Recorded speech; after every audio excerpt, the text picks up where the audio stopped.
As it turns out, hyperspace is really fast. So fast, in fact, that a rinky-dink shuttle in Star Wars is almost 14,000 times faster than a cutting-edge vessel in Star Trek. How much faster is that? Well, let's take a look at a trip of one measly little light year. The Starship Voyager, with a rating of warp 9.975, would cross this distance in 1 hour, 42 minutes. Considering that's over 5,000 times the speed of light, that's pretty impressive. But how long would it take this little shuttle?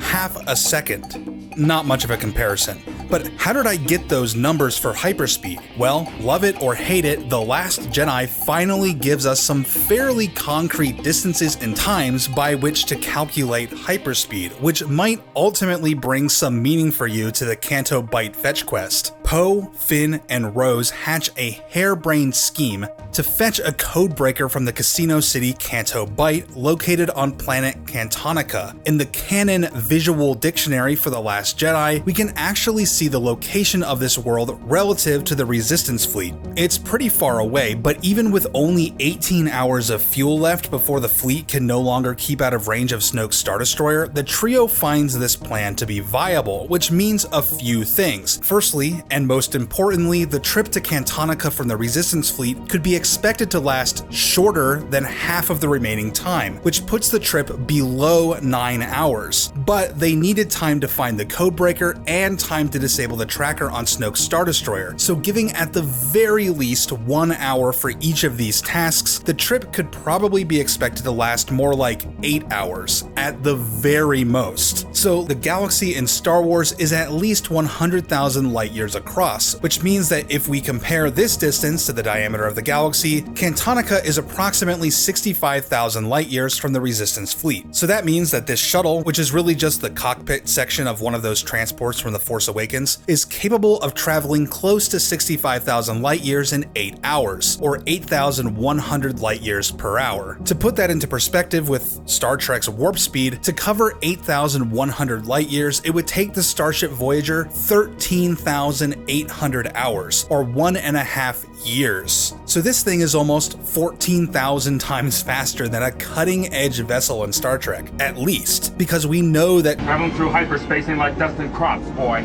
And hyperspace routes through the galaxy are rarely straight lines. Without precise calculations, we'd fly right through a star or bounce too close to a supernova and then it'd end your trip real quick, wouldn't it? So keeping that in mind, the speeds here may very well be much faster depending on the sorts of obstacles between point A and point B. But right now, we're looking at speeds in excess of 70 million times the speed of light. But we're assuming that this map is completely correct, and that Cantonica really is as far-flung as it appears to be. Because there is a mistake in this map, which shows Tatooine and Geonosis, which we know are less than 1 parsec apart, which means less than 3.261 light years. But comparing this against the known scale of the galaxy puts these planets more like 100 times further apart than they really are. That might not invalidate the entire map, but for this next section, let's just pretend that it does. Later in The Last Jedi, we actually get another bit about hyperspace that is technically measurable. In their sleek stolen ship, Finn declares, 4 parsecs to go. And approximately 5 minutes later in runtime, they reach their destination. It could be shorter though. If these two bits are concurrent, that means that it's more like 2.3 minutes to cross 4 parsecs, which means they're going almost 3 million times the speed of light here, or 340 light years per hour. At these speeds, the 65,000 light year trip to Cantonica would have taken almost 8 days, so we know that the two cannot be reconciled. So that means one of two things. Either Cantonica is much, much closer to the Resistance fleet, or we can't expect constant speeds through hyperspace. For instance, the last 4 parsecs of this journey might have taken 2.3 minutes, but other parts of the trip might be considerably faster, making the trip, on average, come out to the speeds that we calculated earlier. Now, if we assume that this slower speed is some average for hyperspace, the trips that would more feasibly occur within a few hours, for instance, the Rebel fleet jumping from Sullust to Endor, seems a little less plausible, taking upwards of 72 hours. For this jump, the faster speed of 70 million times the speed of light is far more believable, as we're led to believe that this jump takes place over the course of just a few hours at the very most. If the map is to be believed, this jump with an average speed of 70 million times the speed of light would take only 3 hours, which matches what we see on screen a lot more closely. So I'm inclined to believe that the average hyperspace velocities are closer to the tens of millions of times faster than the speed of light than they are to millions of times the speed of light.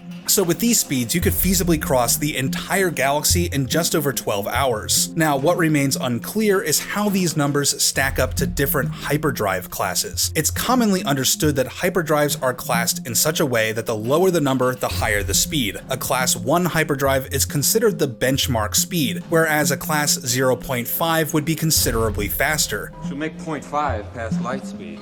But since the hyperdrive classifications for these two ships are unknown, we unfortunately can't draw further comparisons. So that's probably the closest to a canonical hyperspace velocity we've ever gotten. What do you think? Does it sound about right, or is it faster than you thought? I know that there are a lot of gaps and assumptions here, but we have so little to work with, so let me know what you think, how you'd interpret the data, and be sure to mention anything that I missed. If you liked the video, make sure to subscribe so that you can stay on top of new videos that I post every week. And with that, thanks for watching, and I'll see you next time.